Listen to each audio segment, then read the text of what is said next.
She cried when the rancher took it off. But when he did, he finally saw the truth beneath her scars. John had lived alone on his ranch for many years. His life was quiet, simple, and full of hard work. The ranch was huge, surrounded by dry, dusty plains. His days were spent working the land, caring for the animals, and repairing fences. It was a life of routine, and that was exactly how he liked it. He didn't mind the solitude.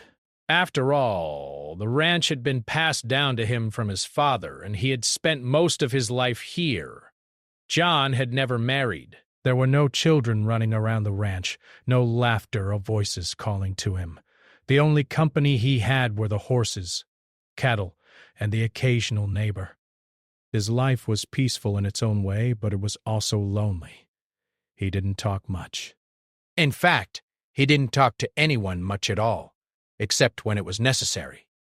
People knew him as the quiet rancher, but no one ever really knew him. One warm afternoon, as John was out near the stables fixing a broken fence, he noticed something strange in the distance. A figure appeared on the horizon. It wasn't someone he recognized. The figure seemed to be walking slowly, almost as if it was struggling to move. John squinted into the bright sunlight, trying to make out who it was. As the figure came closer, John could see it was a woman. She was walking with a limp, her steps uneven, as though she could barely keep her balance. She wore a long cloak that covered most of her body, and a veil hid her face. Her posture was hunched, and she seemed exhausted. John hesitated for a moment, wondering if she was lost or needed help. His first instinct was to keep to himself. He wasn't one to invite strangers onto his property, especially ones he didn't know. But something about her seemed different, something in the way she moved. He could see that she was hurt, though he couldn't tell how. Without thinking too much about it, John decided to approach her. He didn't know why. Maybe it was because she looked vulnerable. Maybe it was because she seemed to be in pain. But whatever the reason, John found himself walking towards her, his boots crunching against the dry earth. When the woman saw him approaching, she stopped, breath. She didn't speak, but she gave him a tired glance. John stopped a few feet away, unsure of what to say. He cleared his throat and spoke quietly, as he always did. "You need help?" he asked, his voice deep but kind. The woman looked at him for a long moment. She didn't answer right away, and John wondered if she would turn him away. Bray. She glanced down at her feet, then back up at him. I'm lost, she said softly, her voice trembling. I was traveling, but I hurt my ankle. I don't know where to go. John nodded, understanding. It wasn't uncommon to find someone lost out here in the desert. The weather could be harsh, and the roads were rarely marked. He took a step closer, but still kept his distance, respecting her space. She seemed uneasy, but not scared. He could tell she was exhausted, her face pale and covered in dust. Her clothes were worn and torn, as though she had been traveling for a long time. "You can rest here for a while," John said. "I'll get you some water." The woman nodded, her eyes showing a mixture of gratitude and caution. She lowered herself slowly onto the ground, sitting against a rock as she took off her heavy cloak. John didn't know why, but he felt a surge of protectiveness toward her. She wasn't just another traveler. There was something about her that made him want to help. John went to the water barrel nearby and filled a cup, then brought it back to her. She took the cup with shaking hands, drinking the water quickly. It looked like she hadn't had anything to drink in a while. She sighed softly after finishing the drink, her shoulders relaxing a little. "Thank you," she whispered. John nodded, not sure what to say. He hadn't spoken to many strangers in the past few years. He wasn't used to these kinds of conversations, but something told him he needed to help her. "Where are you headed?" he asked, his voice low. The woman looked away, as if the question made her uncomfortable. She hesitated for a moment, then spoke again. "I don't know," she said quietly. "I was heading south, but I don't think I can keep going." John felt a flicker of sympathy. "It's a long way. You can stay here for the night if you need to." Eyes full of silent thanks. "I won't be any trouble," she said. John wasn't sure why, but something about her words made him want to help even more. Maybe it was the sadness in her voice or the way she seemed so alone, but he felt a connection. He didn't want her to leave. He didn't want her to have to keep going out there alone. Breath. "You can stay until you feel ready to leave," he said. "I'll fix your ankle." But it looks like it needs some rest. The woman looked down at her ankle, which was swollen and bruised. "I can't pay you," she said, almost apologetically. Breaths.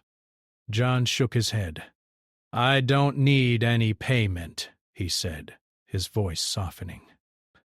"You just rest. I'll take care of things." She didn't argue. Instead, she nodded, and for the first time, a small smile touched her lips. It wasn't much, but it was enough to make John feel like he had done something right. He went back to the house and returned with a small medical kit.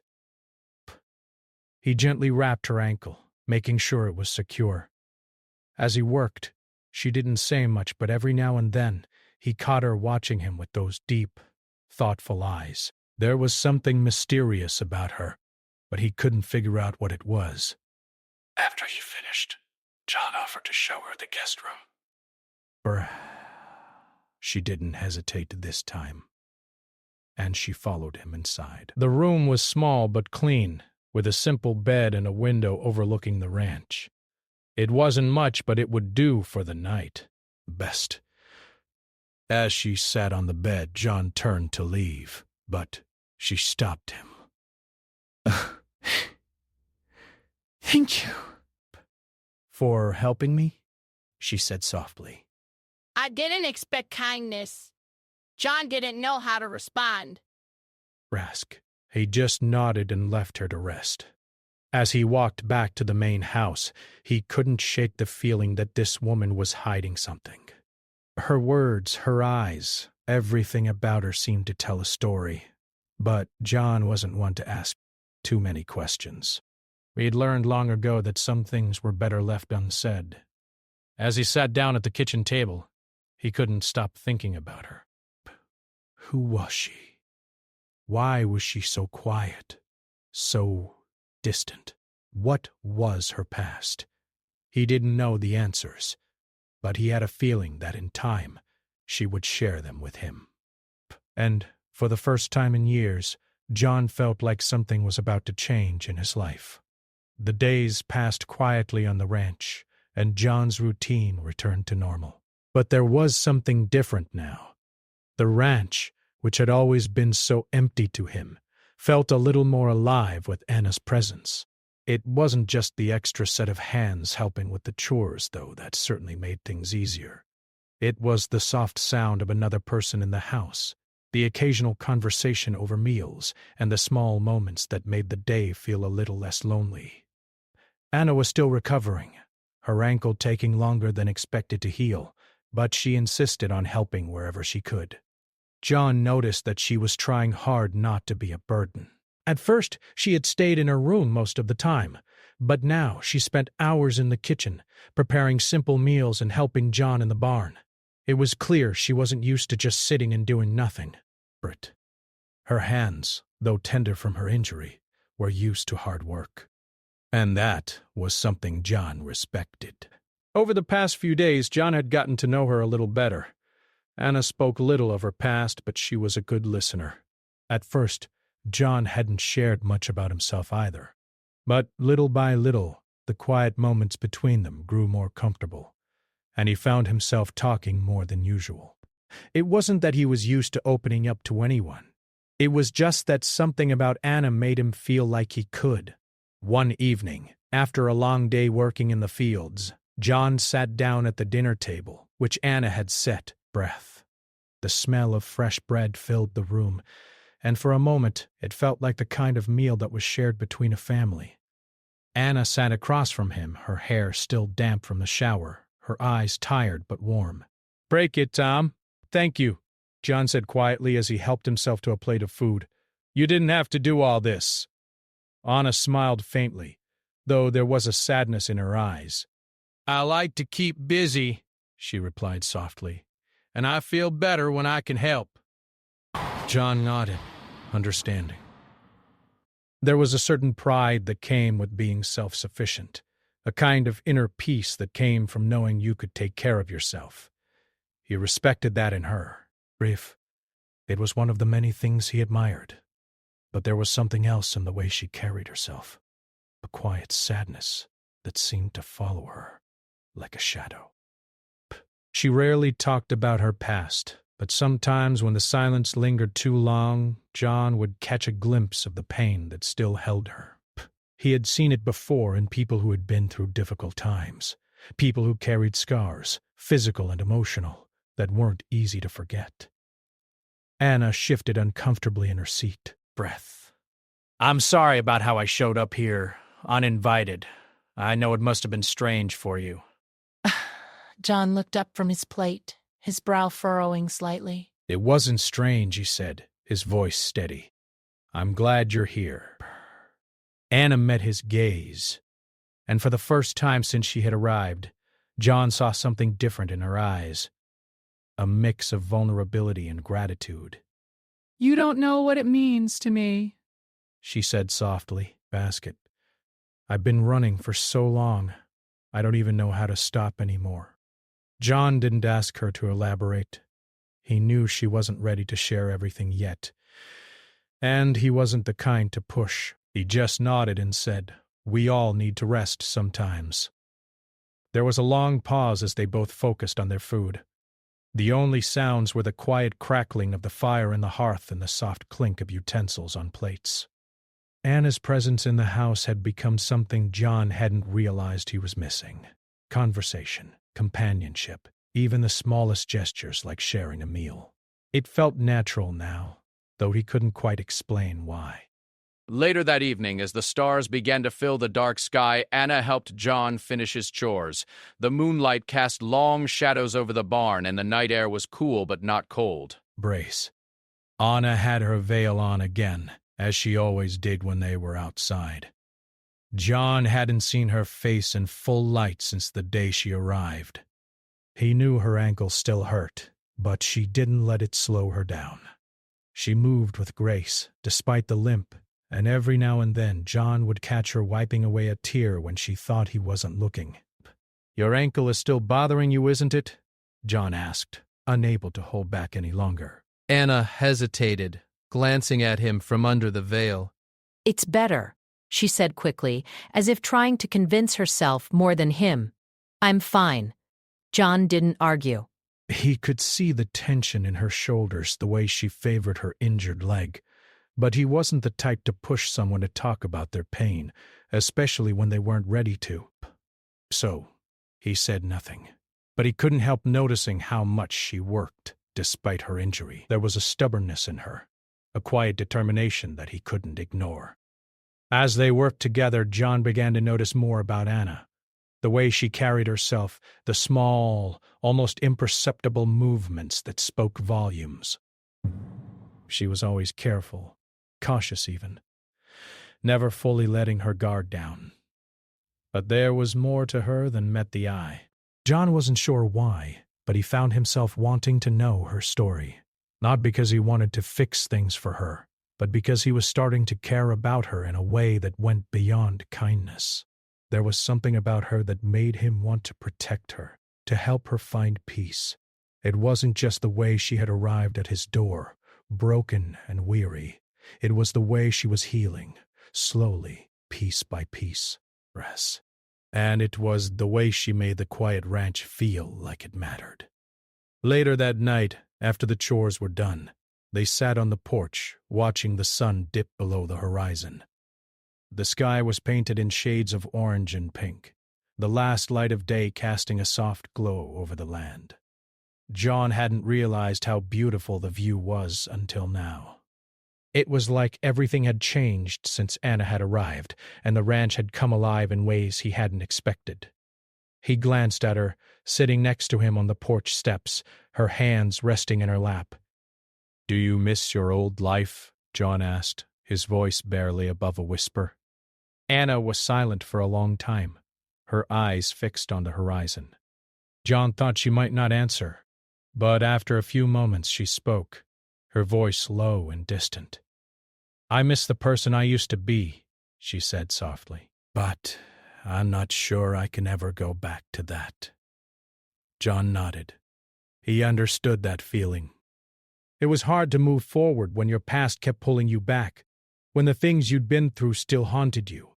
But the way Anna spoke, with such quiet strength, made John think that maybe, just maybe, she was starting to heal. As they sat there, the air growing cooler, neither of them said much more. It wasn't necessary. Breath. There was something in the quiet that spoke louder than words ever could. It was the feeling that, for the first time in a long time, they weren't alone. And as John watched the stars slowly appear in the night sky, he couldn't shake the thought that Anna's presence here on the ranch was changing everything, not just for her, but for him too. The days grew longer, and the bond between John and Anna deepened. The quiet ranch, once filled with nothing but the sounds of animals and the wind, now felt like it had a pulse. There was laughter at times, and the house felt warmer with Anna's presence. But despite their growing friendship, John couldn't shake the feeling that Anna was hiding something. There were moments when she would become distant, her eyes clouded with a sadness he couldn't quite understand. She would retreat to her room or spend long hours in the barn, always keeping to herself. John tried not to press her, but as the days turned into weeks, he began to notice the little signs. Anna would glance at the floor, her hands would tremble slightly, or she would stare out at the horizon as though looking for something that was no longer there. He knew something had happened in her past, something she wasn't ready to share. One evening, as the sun began to set, Anna sat on the porch, her legs drawn up to her chest. She was staring out at the fields, her thoughts far away. John had just finished working in the barn and was about to head inside when he saw her. Her veil was loosely draped over her shoulders, her hair flowing gently in the breeze. There was something fragile about her in that moment, something that made John's heart ache. Without thinking, he walked over and sat beside her. The air was cool, and the sky was filled with colors of orange and purple as the sun dipped below the horizon. They didn't speak right away, and for a few moments, they simply sat in silence, watching the sky change. John wasn't sure what to say. He had always been someone who kept his emotions to himself, but the quiet between them was starting to feel heavy. You don't have to talk if you don't want to, John said, breaking the silence. I just wanted to be here with you. Anna didn't turn to him right away, but she gave a small nod. Her voice, when she finally spoke, was quiet and almost lost in the soft wind. "Bert, I wasn't always like this," she said, her words heavy with emotion. "I used to think I had everything figured out. I had a life, a future, but that's all gone now." John stayed quiet, giving her the space she needed to continue. He didn't push her. He just listened, wanting her to know that she wasn't alone even in her silence. "I was married once," Anna said after a pause, her voice barely above a whisper. I thought it was everything. I thought I had found someone who would protect me, someone who would love me the way I needed to be loved. Her hands trembled slightly and she wrapped them tightly around her knees. But it wasn't love. It was control. It was fear. Breath. John's heart clenched as he listened to her. He could feel the weight of her words, the pain that she had carried with her for so long. It was more than just physical scars. It was the emotional toll, the trust she had lost in the world. Anna took a deep breath and continued. I was trapped. Every day was a struggle, and every night I prayed for a way out.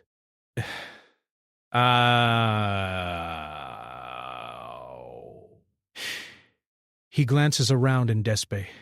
I tried to leave once, but it was too late. He made sure I would never leave again. John felt a pang of anger rise in his chest.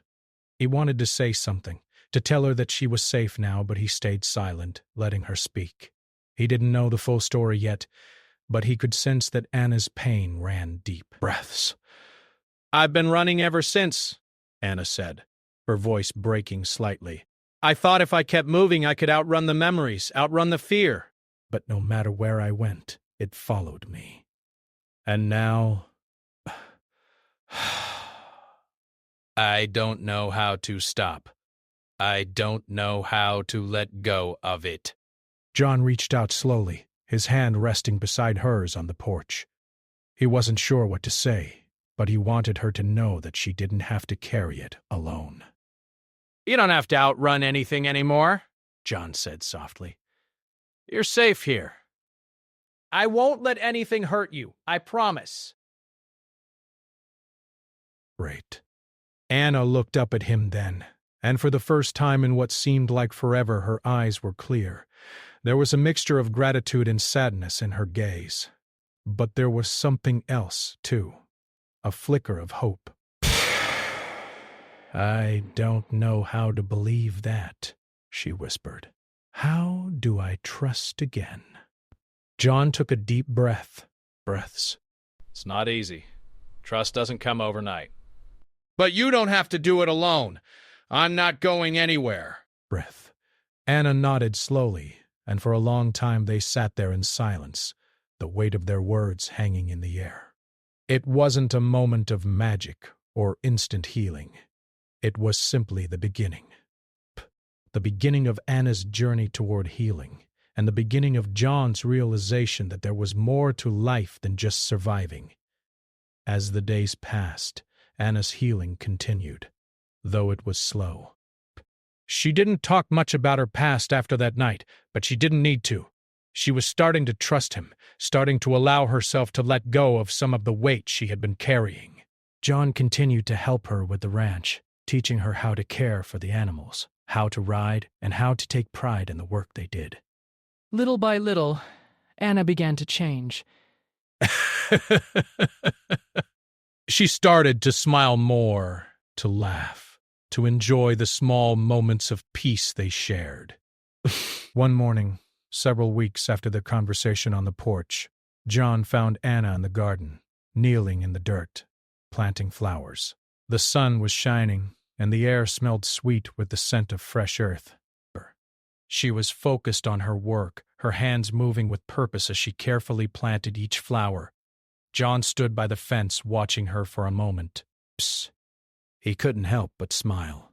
The change in her was subtle, but it was there. She was beginning to reclaim parts of herself that had been lost for so long. And for the first time in a long time, John felt a sense of peace that he hadn't realized he was missing. Anna looked up and caught his eye. She smiled, and the warmth in her expression was like a breath of fresh air. Good morning, she said, her voice light. Good morning, John replied, walking over to her.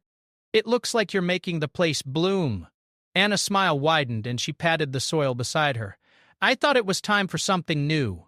John knelt beside her, his hands digging into the earth. They worked together in silence for a while. The only sounds the soft rustling of leaves and the distant calls of birds. It was in these moments that John realized how much he had come to care for Anna. He didn't need grand gestures or declarations. What mattered was that they were here, together, creating something beautiful. As they finished planting the last of the flowers, Anna turned to him, her face serious but her eyes soft. "I'm not the person I used to be," she said, almost as if she was reminding herself. "But maybe that's okay. Perspect, maybe this version of me is enough. Maybe this version of me is enough." John smiled at her, his heart full of warmth. "It's more than enough," he said, his voice steady. It's perfect. For the first time in a long while, Anna felt like she was exactly where she needed to be. It wasn't just about healing. It was about beginning again, about letting go of the past and finding a future where she could finally be herself. And as John stood beside her, watching the flowers bloom under their hands, she knew that the future, whatever it held, didn't have to be faced alone. The days turned into weeks and the healing process continued, not just for Anna, but for both of them. The ranch had become more than just a place of work. It was now a sanctuary for two people who had once lived in isolation. Their connection, though quiet and unspoken at times, grew stronger with each passing day. Anna had started to feel like part of something again, like she could finally breathe without the weight of fear on her shoulders. John had watched her change, and with that change, something inside of him had also shifted. He found himself looking forward to the moments they spent together, whether it was working side by side in the barn, talking over dinner, or simply sitting in silence as the sun set over the horizon. There was a peace in those moments, a quiet understanding between them that didn't need words. It wasn't perfect, but it was enough. One afternoon, as they were working on the barn, Anna's ankle seemed to be bothering her again. She had been limping less over the past few weeks, but today the pain was more noticeable. John glanced over at her as she bent down to pick up a tool. The way she winced made him pause. "You need to sit down," John said, his voice gentle but firm. "You've been pushing yourself too hard." Anna straightened up and gave him a faint smile. "Psst. I'm fine, really. Just a little sore." Frowned. He knew better than to insist when Anna had made up her mind. But he could see how much effort she was putting into everything. Preparation. She didn't want to slow down, didn't want to feel like a burden. But John knew better. He knew that sometimes it was okay to rest, to take a step back and let someone else help. "I'm going to fix that fence over by the east field tomorrow," he said. "You can stay inside and relax for a bit. Let your ankle heal properly." Anna looked at him, her brow furrowing slightly. "I don't want to be in the way." John shook his head, offering her a reassuring smile. "You're not in the way.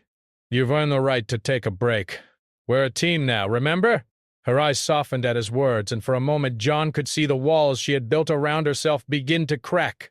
She looked down at her hands, and when she spoke again, her voice was quieter, more vulnerable than he had heard it in a while. "I don't know if I'll ever be the person I was before," she said almost to herself. "I don't know if I can never let go of what happened, but I'm trying." Besh. John didn't need to ask what she meant. He knew. Birth. The scars that ran deeper than skin were still there, lingering in the quiet moments, and the way Anna sometimes looked at the world with a guarded expression. But he had seen how she was beginning to let go of the past, how she was slowly learning to trust again, even if she didn't fully believe in herself yet. "You don't have to be anyone but yourself," John said softly. You don't have to do it alone. Anna looked up at him, her eyes filled with something he hadn't seen in a long time. Hope. It wasn't much, but it was there, flickering like a small flame. I'm not used to letting anyone in, she admitted. But I think I'm starting to. I think I'm starting to trust again. It's just...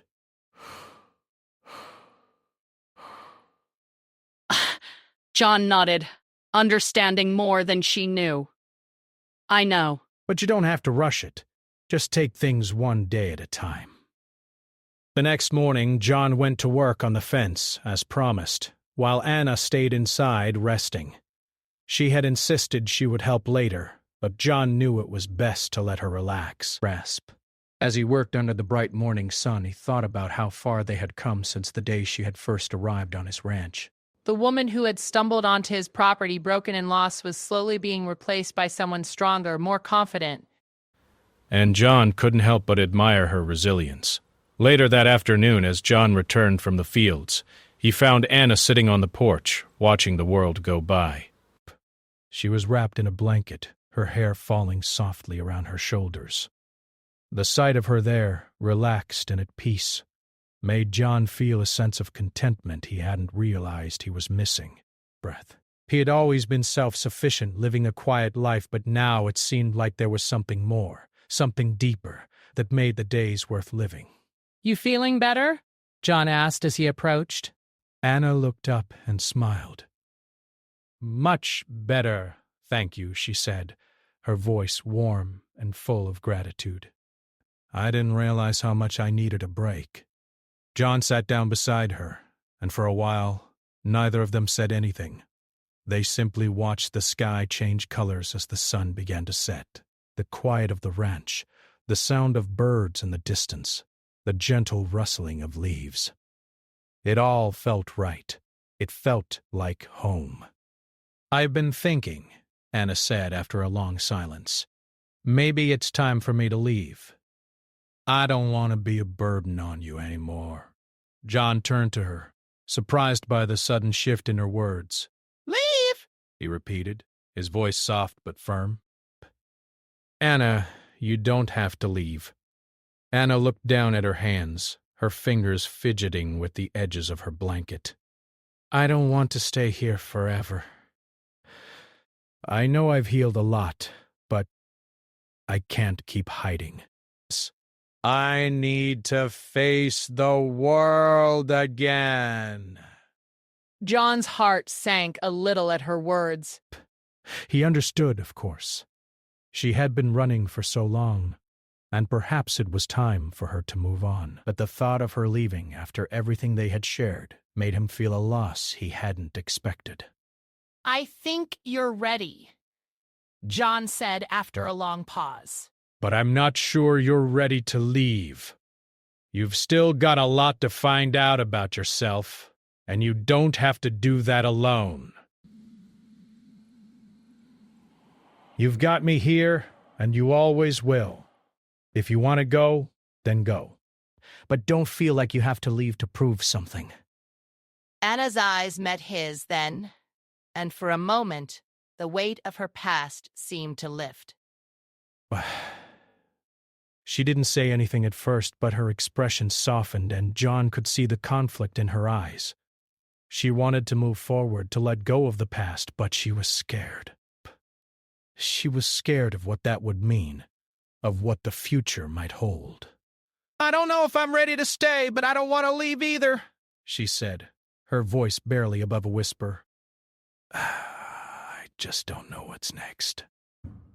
John reached out and gently placed a hand on her shoulder. Take your time, he said quietly.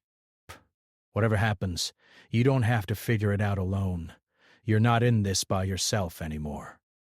Anna nodded, and a small tear slipped down her cheek. It wasn't sadness that caused it, but a release, an acknowledgement that it was okay to be uncertain, to not have all the answers yet.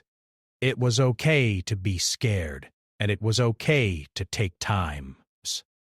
John stayed by her side as the night fell, the ranch growing quiet around them.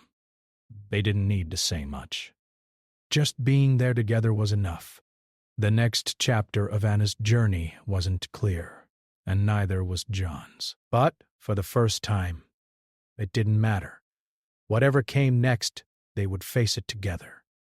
As the days grew longer, Anna found herself at a crossroads. She had come a long way from the woman who had arrived at John's ranch, broken and unsure of herself. But now, as time passed, she began to feel something new stirring within her, a sense of peace she hadn't known in years. It wasn't just the quiet of the ranch or the warmth of John's company. It was the freedom that came with letting go of the past and beginning to embrace who she was, scars and all. John, too, had changed over the past few months. He had always been a man of few words, content with his quiet life on the ranch, but with Anna's arrival, something in him had shifted. Breath. He wasn't just living anymore. He was sharing his life with someone else. And though it wasn't easy for him to express it, he cared deeply for her. She had become a part of his life, a companion in ways he hadn't realized he needed. One morning, as the sun peeked over the horizon, John woke to the sound of Anna humming softly in the kitchen. It was a small, simple sound, but it filled the house with warmth. Over the past weeks, Anna had taken over some of the cooking and cleaning, and John couldn't deny that it had brought a new energy to the house. She had begun to reclaim pieces of herself she thought were lost, and it was something John admired deeply. He got out of bed, stretched, and made his way into the kitchen. The smell of fresh coffee filled the air, and Anna looked up from the stove as he walked in. "Good morning," she said with a soft smile. I made breakfast. I hope you're hungry." John smiled back, his heart light. "You know I'm always hungry when you're cooking." They sat down together at the small kitchen table, the simple breakfast of eggs, toast, and fresh fruit laid out before them. They ate in comfortable silence, but there was a new understanding between them now. It wasn't just the quiet that John had come to appreciate. It was the presence of someone who shared his space, someone who was no longer just a guest, but someone he considered a partner. As they finished their meal, Anna set her fork down and looked at John. There was a serious expression on her face, one he hadn't seen in a while. "I've been thinking," she said, her voice a little hesitant, "about what you said that day." You told me I didn't have to leave if I wasn't ready. I think I'm ready to stop running." John listened quietly, his hands folded in front of him. He could tell that Anna was working through something deep inside her, something that had been holding her back. It was a big step for her, and he knew it wouldn't be easy. "You don't have to leave the ranch," John said after a long pause. "But if you feel like it's time to face the world again, you should do it when you're ready." "I'll be here, no matter what." Anna nodded slowly, her eyes focused on the table. "Psst. I don't know what the future holds," she said quietly. "But I think I want to stay here." "I think I want to stay with you, John." John's heart skipped a beat, and for a moment he didn't know what to say.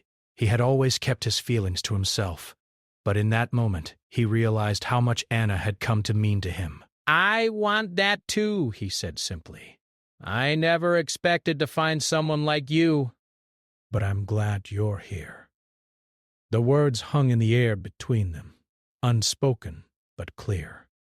It wasn't about promises or grand declarations. It was about the quiet understanding that together they had begun to build something real, something lasting. Over the next few weeks, Anna began to settle into her new life on the ranch. She wasn't running anymore, and though the past still lingered in the corners of her mind, she no longer felt like it controlled her. Every day she grew stronger, both physically and emotionally. And with each passing day, she realized that she was no longer defined by the woman she used to be, but by the person she was becoming. John, too, found himself thinking more about the future. There were still moments when he felt the weight of his past, the years of solitude, the quiet life he had always known, but with Anna by his side he realized that life didn't have to be lived in silence. It didn't have to be lived alone. They didn't need to know exactly what the future would bring, but they could face it together, one step at a time. One afternoon, as the sun hung low in the sky, casting long shadows across the fields, John and Anna stood side by side on the porch, looking out at the land. The ranch was peaceful, the animals grazing lazily in the fields, the wind rustling the trees. It was a simple life, but for the first time in a long time, it felt like everything was in its right place. Anna turned to John, her face lit by the soft glow of the setting sun. Do you ever think about what's next? She asked, her voice thoughtful. John paused, considering the question. He had spent so many years focused on survival, on the routines of everyday life, that he hadn't really thought about what came after that. But now, with Anna by his side, he realized that what mattered wasn't what came next, but the here and now. I think what's next is just us, John said, his voice steady.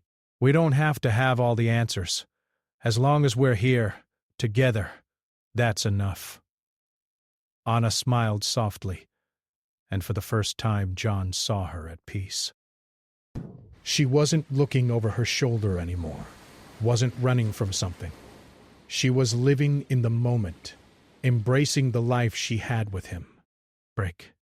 That sounds perfect, she said quietly, leaning her head against his shoulder. They stood there for a long time, watching the sun set behind the hills. The world around them was quiet, peaceful, but there was a sense of hope in the air. It was the beginning of a new chapter for both of them, a chapter where they no longer had to face the world alone.